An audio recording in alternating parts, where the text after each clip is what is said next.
Alright. Hey mga riders, what's up? Happy weekend mga tropa. Ngayon, gamit natin tong KRY 200 natin. At pag-usapan natin yung mga pros and cons. Alright. Panak natin dito. Yan. Suabe. Okay, so pros and cons KRY 200. Kinuha ko to nung November. Brand new natin siya nakuha. At may mga problema na akong na-encounter dito kay KRY. At may mga nagustuhan din naman tayo syempre. So unahin na natin yung mga cons mga tropa. So syempre huwag na tayo mag-expect ng magagandang quality talaga ng mga parts pag dating kay Rusi. Given na yan eh. Syempre gusto mo makamura eh, mapapamura ka talaga. I-expect mo na yung may mga sakit sa ulo talaga.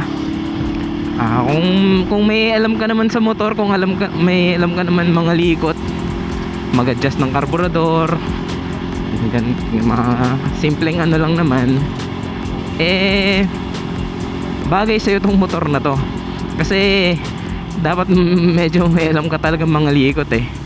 Kasi kung hindi, pabalik-balik ka sa mekaniko, papaayos ka. Katulad na lang example, unang di ko nagustuhan kay Rusi yung dito yung carb niya. Laging nawawala sa tono eh.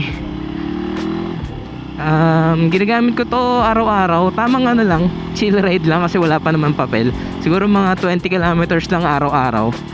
Dito lang sa amin sa Tansa, Cavite. Ganito, itong daanan na to. Sa mga nakakaalam dyan, yung daanan na to, shout out sa inyo. Shortcut papuntang Bagtas. So yun, dito lang naman. Pero nawawala sa tono yung carb. Kailangan mo pang i-adjust ulit.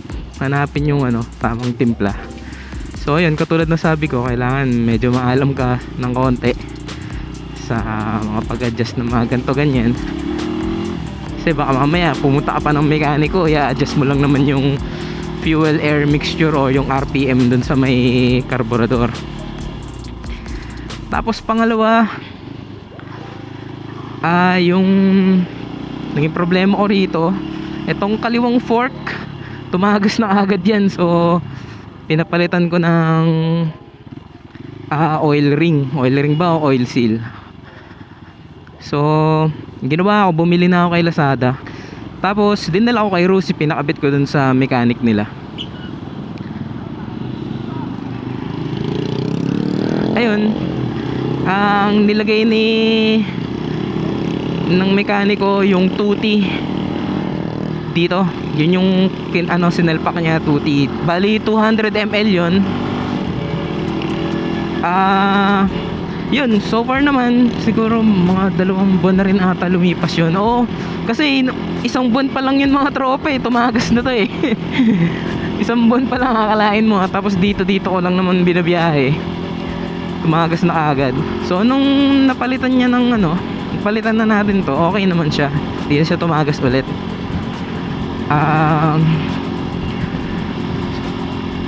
So sundan na natin yung cons. Ito, given na to, huwag kayong mag-expect na pang long ride to si Rusi. Sasakit talaga ang puwet nyo rito. Napakatigas ng upuan nito. So pag nakabuelo ko, papadagdagan ko ng foam yung upuan. Mga saglit, kung hindi kayo sanay, saglit lang talaga, mamamanhid na yung wet packs nyo. So yun, hindi naman talaga siya cons eh. Parang expect nyo na yun eh, trail bike to eh, hindi naman to pang long ride eh. Ano pa bang cons natin? Dito tayo dumaan mga tropa. Hindi pa ako nakakadaan dito sa may mga army. Bale, naggagala-gala lang naman tayo ngayon eh, para makapag-vlog. Paradahan 2 pala, Paradahan 2. Yan.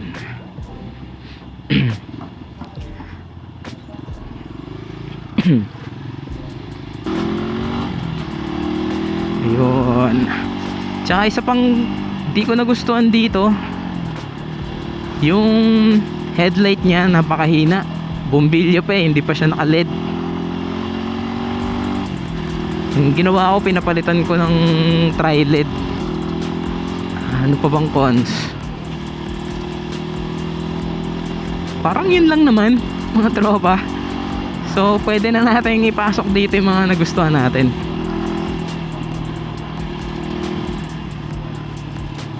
Barangay Tres Cruces. Uy, swabe, ang ganda ng lugar. Ganda ng daanan dito, mapuno.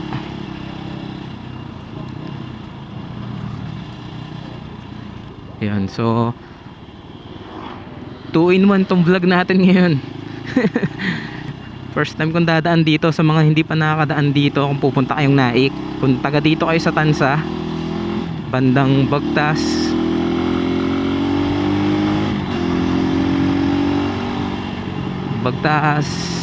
Paradahan, Punta, so pwede kayong dumaan dito, shortcut. Solid ng motor ni Kuya.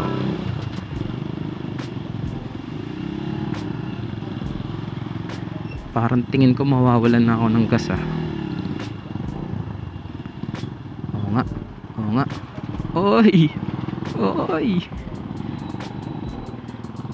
I-reserve muna natin, mga tropa. Naramdaman ko na eh. Yan.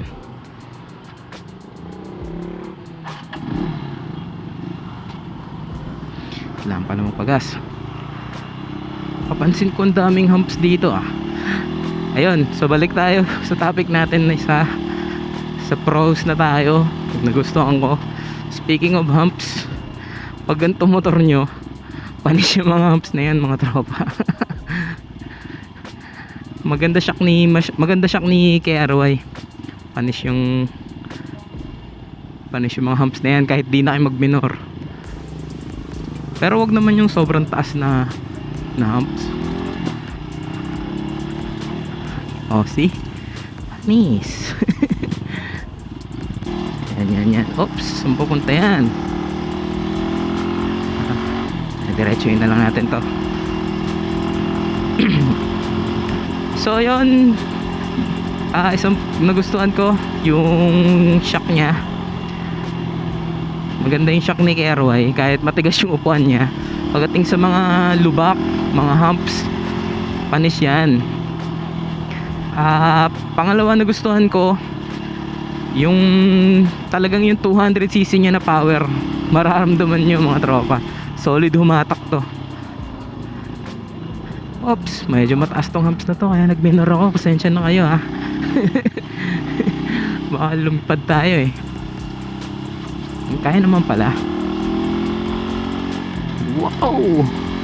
Tres Cruces Barangay Hall. Uy, nakati na yung kalsada. Bahala na. Pag naubusan ng gas eh, di magtulak.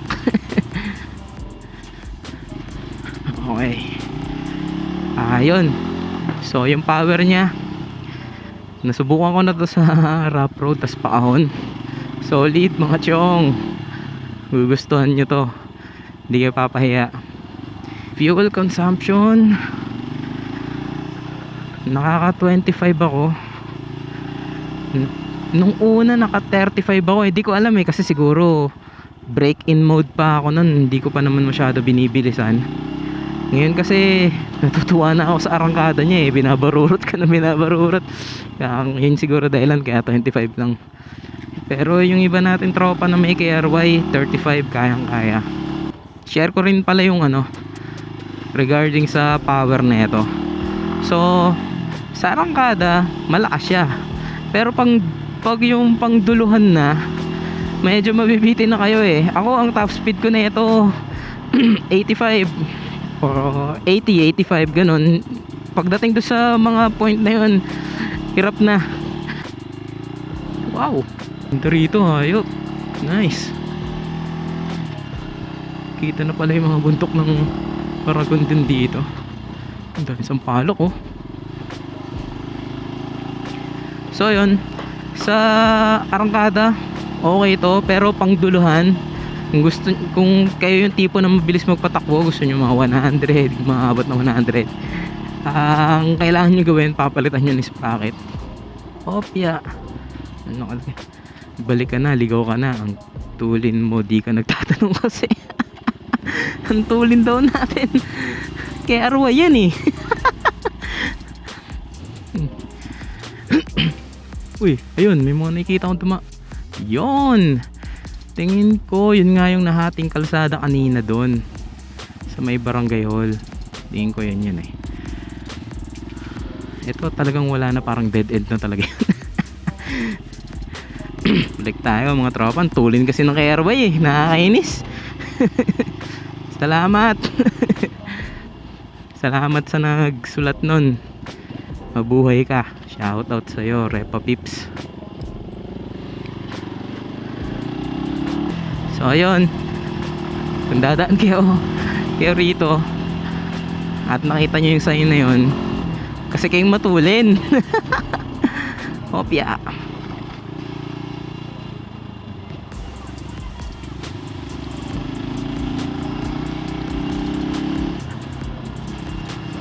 Okay, balik tayo doon sa may barangay hall. Tingin ko yun eh.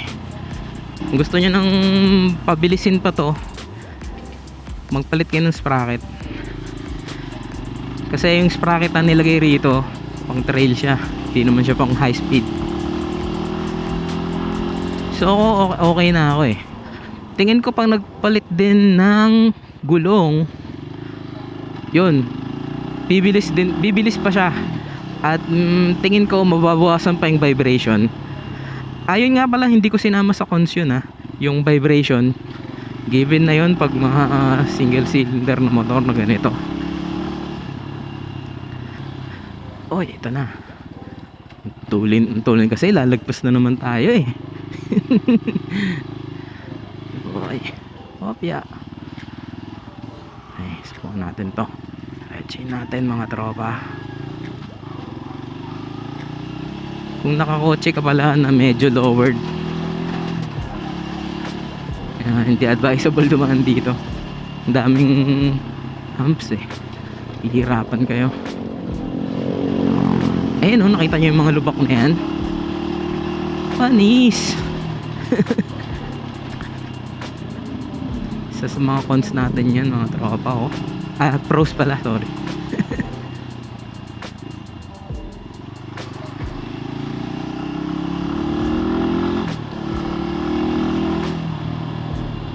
Oy, nasa na tayo. Kailangan pa natin magpagas. So ang tangke nito 7 liters, yung 1.5 doon reserve. So hindi ko natandaan kung ilang kilometers tayo namatayan kanina. Naubusan ng gas.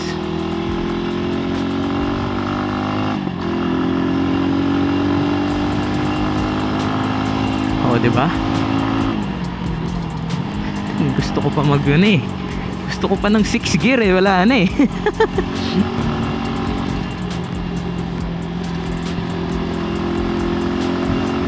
Yun, wala na ring humps.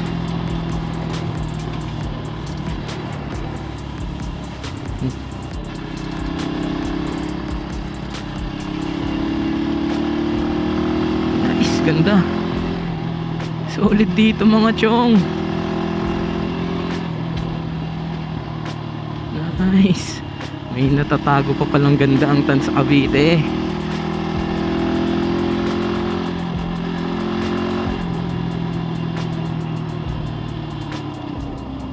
Natin. Saan tayo lalabas nito? Dami kamatis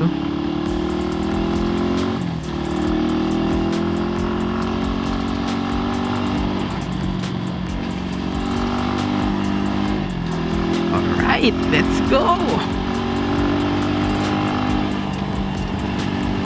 Yun lang, makitid na yung kalsada May nakikita nyo yung mga lupa sa gilid.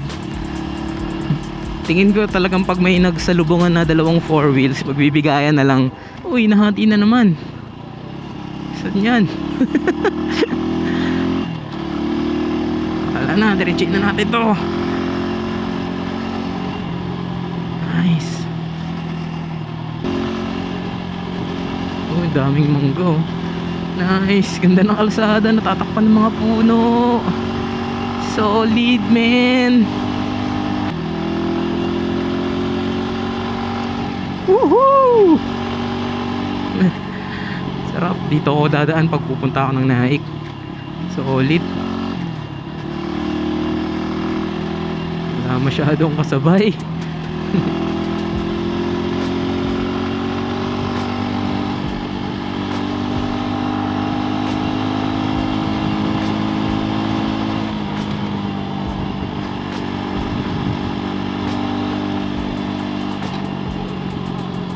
Lapit na siguro tayo.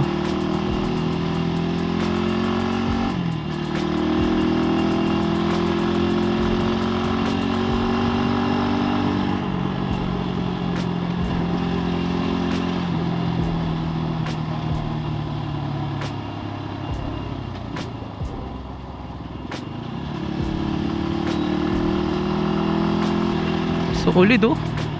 Panis yung mga lubak. Wala lang.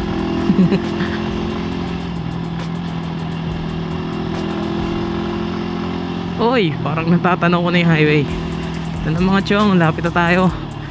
Oh yeah. Dito pala labas niyan. Uy, gas station. Solid. Yun lang, sarado.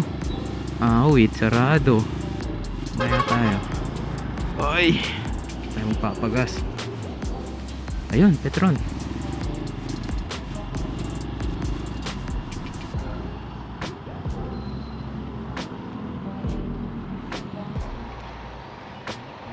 Ang dami nagpapagas, lumabas na yung may-ari. Special tayo mga chong, yung may-ari yung nagano sa atin, nag-serve. Ay, dalawa tao.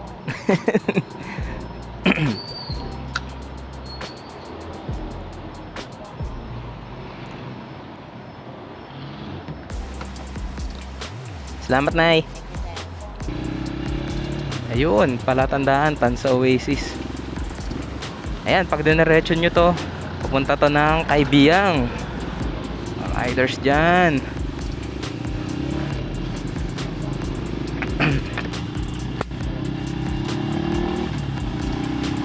Pabalik na. Uwi na. Yun na yun. So ayun mga chong, tapusin na natin to. I-comment nyo sa baba kung meron pa kayong gustong idagdag sa mga Consen Pros dito sa KRY 200. Tulungan natin yung mga riders dyan na mag-decide kung okay ba tong motor na to. Para sa akin okay naman. Okay siya, solid to. Pag nakuha ko na yung papel nito, yung OR na ito, babiyahe ko to ng Bicol. O kaya Norte. Gusto ko naman sa Norte, gusto ko i-try ito sa Zambales, sa Mapanuepe Lake. Abangan nyo mga chong, pa-subscribe naman dyan. Palambing naman, palike naman and subscribe mga chong. Salamat. Abangan nyo yung mga susunod natin video. Yun lang. Peace out, thank you.